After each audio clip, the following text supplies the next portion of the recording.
So I've been having some loud exhaust noises. So I decided to, take off the manifold cover and, see what's going on with the manifold. At first I thought it was just the manifold exhaust gasket.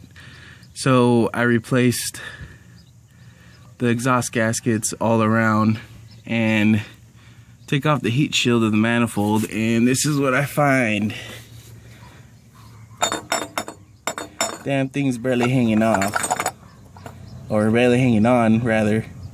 And so I found that out the other day, but now I'm just taking it off right now to replace it with the brand new one that I bought, and this is what I have. So I just want to thank Chevy for building a great car. Yeah, this car has been giving us problems since we got it. We got it about 2 years ago, and first it was the oil pan hitting a little rock and got a big old hole in it. Now it's this thing. So, don't buy a Chevy Cobalt. It's a shitty car.